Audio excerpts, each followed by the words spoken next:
the most extreme scale-up the world has ever done. This is scale-up flops.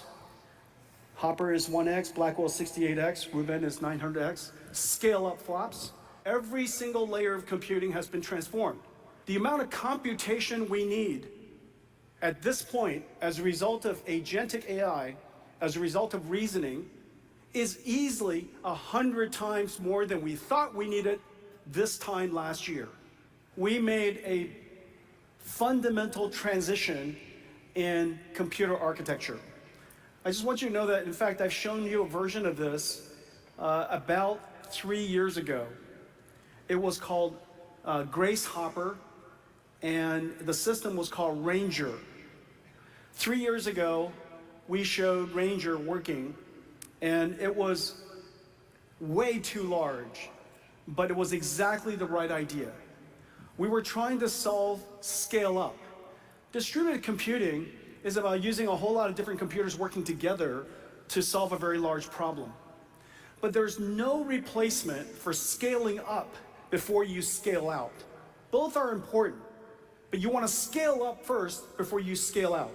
And so the thing that we had to do was scale up first. Well, this is the way we scaled up. I'm not going to lift this. This is 70 pounds. This is the last generation system architecture. Is called HGX.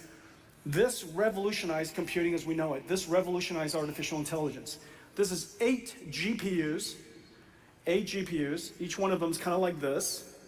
Okay. This is 2 GPUs, 2 Blackwell GPUs in one Blackwell package. And there are 8 of these underneath this. Okay. And this connects into what we call NVLink 8. This then connects to a CPU shelf like that. So there's dual CPUs, and that sits on top. And we connect it over PCI Express, and then many of these get connected with InfiniBand, which turns into what is an AI supercomputer. This is the way it was in the past. This is how we started. Well, this is as far as we scaled up before we scaled out. But we wanted to scale up even further. And so we had to do something quite remarkable, re-engineer how NVLink worked and how scale-up worked. And so the first thing that we did was we said, listen, the NVLink switches are in this system embedded on the motherboard. We need to disaggregate the NVLink system and take it out. So this is the NVLink system. Okay, this is an NVLink switch. This is the highest performance switch the world's ever made. And this makes it possible for every GPU to talk to every GPU at exactly the same time at full bandwidth. Okay, so this is the NVLink switch. We disaggregated it, we took it out, and we put it in the center of the chassis. So there are 18 of these switches in 9 different racks, 9 different switch trays, we call them. And then the switches are disaggregated. The compute is now sitting in here. This is equivalent to these 2 things in compute. What's amazing is this is completely liquid cooled. And by liquid cooling it, we can compress all of these compute nodes into one rack. This is the big change of the entire industry. All of you in the audience, I know how many of you are here. I want to thank you for making this fundamental shift from integrated NVLink to disaggregated NVLink, from air-cooled to liquid-cooled, from 60,000 components per computer or so to 600,000 components per rack, 120 kilowatts, fully liquid cooled, and as a result, we have a 1 exaflops computer in one rack. Isn't it incredible? So this is the compute node. This is the compute node, okay? And that now fits in one of these. 20 cars worth of parts, and integrates into one supercomputer. Well, our goal is to do this. Our goal is to do scale up, and this is what it now looks like. We essentially wanted to build this chip. It's just that no reticle limits can do this, no process technology can do this. It's 130 trillion transistors, 20 trillion of it is used for computing. So it's not like you can't reasonably build this anytime soon. And so the way to solve this problem is to disaggregate it, as I've described, into the Grace Blackwell NVLink 72 rack. But as a result, we have done the ultimate scale-up. This is the most extreme scale-up the world has ever done. The amount of computation that's possible here, the memory bandwidth, 570 terabytes per second. Everything in this machine is now in T's. Everything's a trillion. And you have an exaflops, which is 1,000,000 trillion floating point operations per second. Okay, just to put it in perspective, this is what a 100 megawatt factory looks like. This is a 100 megawatt factory. You have, based on hoppers, you have 45,000 dies, 1,400 racks, and it produces 300 million tokens per second, okay? And then this is what it looks like with Blackwell. You have 86, yeah, I know. That doesn't make any sense. I want to show you now what an AI factory looks like, but AI factories are so complicated. I just gave you an example of one rack. It has 600,000 parts. And now, in the second half of this year, we'll easily transition into the upgrade. So we have the Blackwell Ultra NVLink 72. It's 1.5 times more flops. It's got a new instruction for attention. It's 1.5 times more memory. All that memory is useful for things like KV cache. It's 2 times more bandwidth, okay, for networking bandwidth. And so now that we have the same architecture, we'll just kind of gracefully glide into that, and that's called Blackwell Ultra, okay? So that's coming second half of this year. Look, we're building AI factories and AI infrastructure. It's going to take years of planning, which is the reason why I show you our roadmap a couple, 2-3 years in advance. And so we plan this out in multiple years.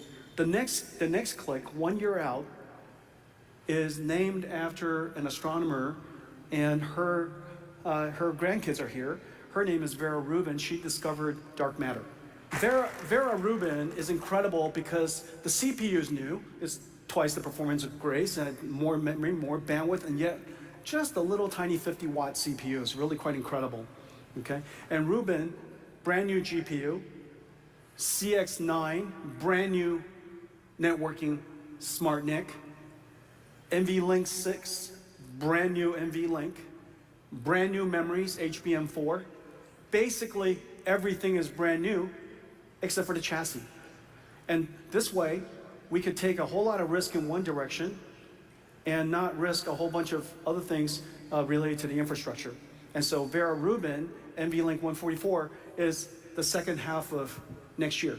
Now, one of the things that I made a mistake on, and so I just need you to make this pivot, Blackwell is really 2 GPUs in one Blackwell chip. We call that one chip a GPU, and that was wrong. And the reason for that is it screws up all the NVLink nomenclature and things like that. So going forward, without going back to Blackwell to fix it, going forward, when I say NVLink 144, it just means that it's connected to 144 GPUs. And each one of those GPUs is a GPU die, and it could be assembled in some package. How it's assembled could change from time to time, okay? And so each GPU die is a GPU. Each NVLink is connected to the GPU. And so Vera Rubin NVLink 144. And then this now sets the stage for the second half of the year, the following year, we call Rubin Ultra. So this is Vera Rubin, Rubin Ultra, second half of 27. It's NVLink 576, extreme scale up. Each rack is 600 kilowatts, 2.5 million parts, okay? And obviously a whole lot of GPUs. And everything is X factored more. So 14 times more flops, 15 exaflops. Instead of 1 exaflop, as I mentioned earlier, is now 15 exaflops, scaled up exaflops, okay? And it's 4.6 petabytes, so 4,600 terabytes per second scale-up bandwidth. I don't mean aggregate, I mean scale-up bandwidth. And of course, a brand new NVLink switch and CX9, okay? And so notice 16 sites, 4 GPUs in one package, extremely large NVLink. Now just put that in perspective. This is what it looks like, okay? Now this is going to be fun. So you're just literally ramping up Grace Blackwell at the moment, and I don't mean to make it look like a laptop, but here we go. Okay, so this is what Grace Blackwell looks like, and this is what Rubin looks like. ISO dimension. And so this is another way of saying, before you scale out, you have to scale up. Does that make sense? Before you scale up, scale out, you scale up. And then after that, you scale out with amazing technology that I'll show you in just a second. All right, so first you scale up, and then now that gives you a sense of the pace at which we're moving. This is the amount of scale up flops. This is scale up flops. Hopper is 1x, Blackwell 68x, Rubin is 900x. Scale up flops. Okay, how do we scale up? Well, we were preparing to scale out. That was scale up, it was NVLink. Our scale out network is InfiniBand and Spectrum-X. Most were quite surprised that we came into the Ethernet world. And the reason why we decided to do Ethernet is if we could help Ethernet become like InfiniBand, have the qualities of InfiniBand, then the network itself would be a lot easier for everybody to use and manage. And during Rubin's time frame, we would like to scale out the number of GPUs to many hundreds of thousands.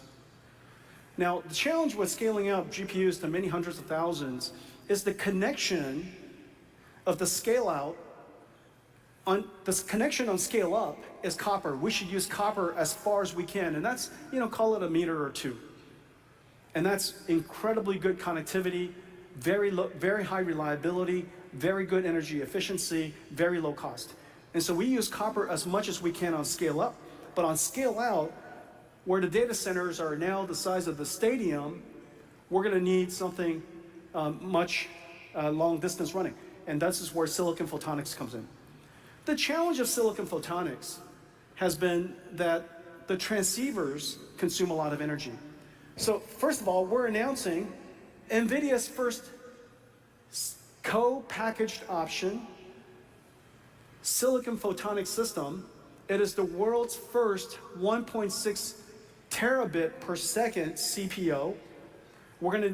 It is based on a technology called micro-ring resonator modulator, and it is completely built with this incredible process technology at TSMC that we've been working with for some time. This is an example of a transceiver. They did a very good job tangling this up for me. Okay, this is where you got to turn reasoning on. All right, so this one right here, this is 30 watts, just so keep you remember, this is 30 watts. And if you buy it in high volume, it's $1,000. This is a plug. On this side is electrical, on this side is optical. If we had 100,000 GPUs, we would have 100,000 of this side, and then another 100,000, which connects the switch to a switch, and then on the other side, I'll attribute that to the other NIC. If we had 250,000, we'll add another layer of switches, and so each GPU, every GPU, 250,000, every GPU would have 6 transceivers. Every GPU would have 6 of these plugs, and these 6 plugs would add 180 watts per GPU, 180 watts per GPU, and $6,000 per GPU, okay? And so the question is, how do we scale up now to millions of GPUs? Because if we had 1 million GPUs, multiplied by 6, right, it would be 6 million transceivers times 30 watts, 180 megawatts of transceivers. They didn't do any math, they just moved signals around. And so the question is, how could we afford, and as I mentioned earlier, energy is our most important commodity. Everything is related ultimately to energy. So this is going to limit our revenues, our customers' revenues, by subtracting out 180 megawatts of power. And so this is the amazing thing that we did. We invented the world's first MRM micromirror, and this is what it looks like. There's a little waveguide. You see that on that waveguide goes to a ring. That ring resonates, and it controls the amount of reflectivity of the waveguide as it goes around, and limits and modulates the energy, the amount of light that goes through. And it shuts it off by absorbing it or pass it on. Okay, it turns the light, this direct continuous laser beam, into ones and zeros. And that's the miracle. And that technology is then, the photonic IC is stacked with the electronic IC, which is then stacked with a whole bunch of micro lenses, which is stacked with this thing called fiber array. These things are all manufactured using this technology at TSMC called, they call it COUPE, and packaged using a 3D CoWoS technology, working with all of these technology providers, a whole bunch of them, the names I just showed you earlier, and it turns it into this incredible machine. Just a technology marvel. And they turn into these switches. Our InfiniBand switch, the silicon is working fantastically. Second half of this year, we will ship the silicon photonics switch in the second half of this year. In the second half of next year, we'll ship the Spectrum X.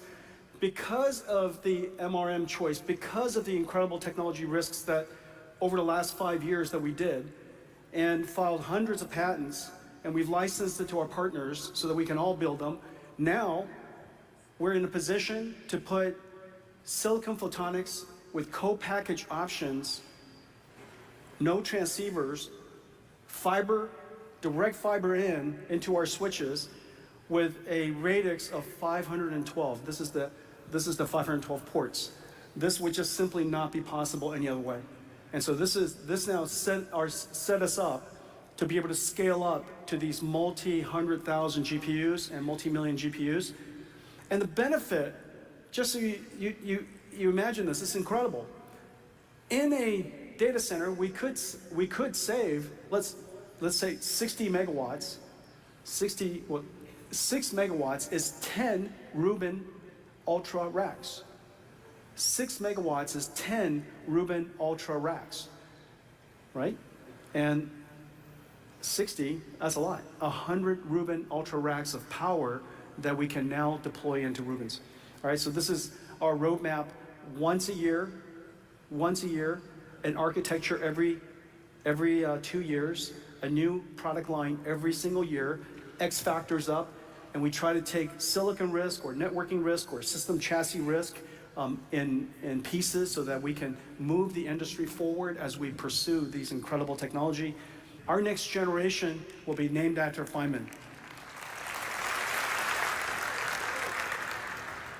Okay, NVIDIA's roadmap. Let me talk to you about enterprise computing. AI and machine learning has reinvented the entire computing stack. The processor is different, the operating system is different, the applications on top are different. And so we need a new line of computers. This is what a PC should look like. 20 petaflops.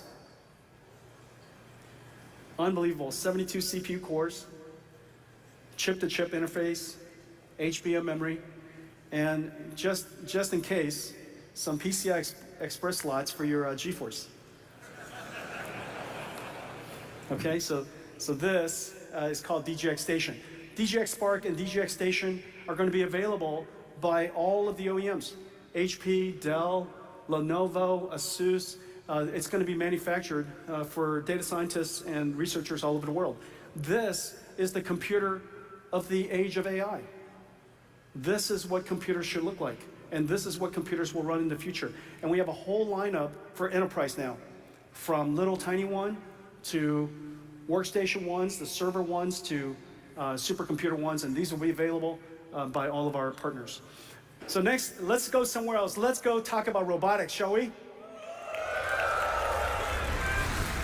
Let's talk about robots.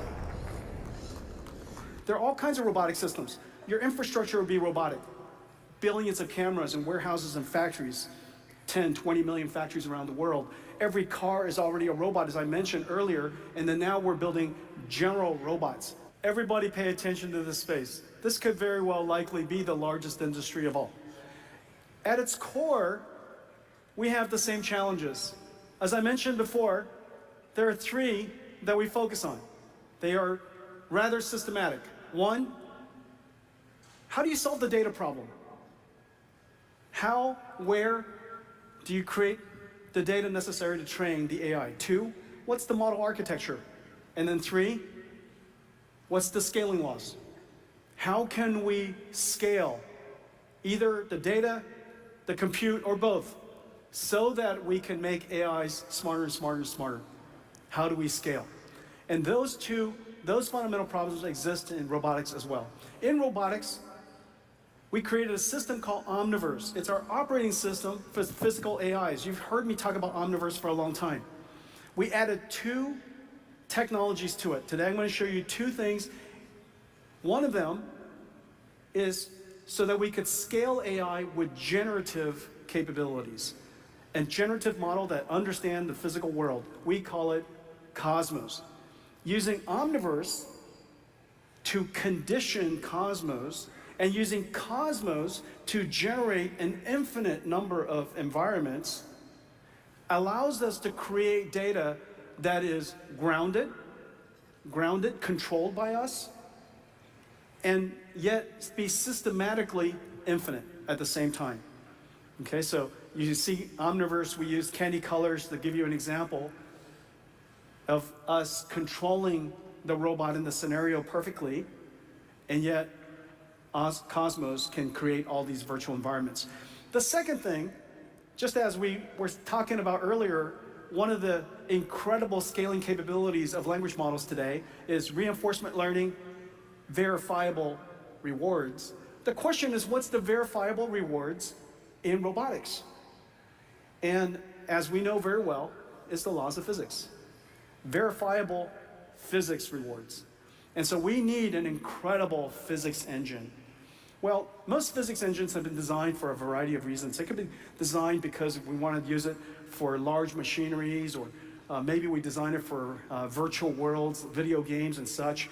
But we need a physics engine that is designed for very fine-grained, rigid and soft bodies, designed for being able to train tactile feedback and fine motor skills and actuator controls. We need it to be GPU accelerated so that these virtual worlds could live in super linear time, super real time, and train these AI models incredibly fast. Can you imagine just now what you were looking at is complete real-time simulation? This is how we're going to train robots in the future. Just so you know, Blue has two computers, two NVIDIA computers inside. Look how smart you are. Yes, you're smart. Okay. All right. Hey, Blue, listen. How about let's take them home? Let's finish this keynote. It's lunchtime. Let's wrap up. I want to thank all of you for coming to GTC. We talked about several things. One, Blackwell is in full production, and the ramp is incredible. Customer demand is incredible, and for good reason.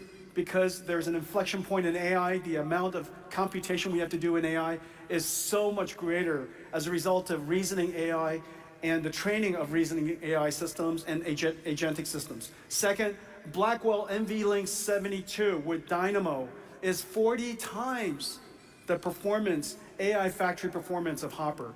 And inference is going to be one of the most important workloads in the next decade as we scale out AI. Third, we have an annual rhythm of roadmaps that has been laid out for you so that you could plan your AI infrastructure.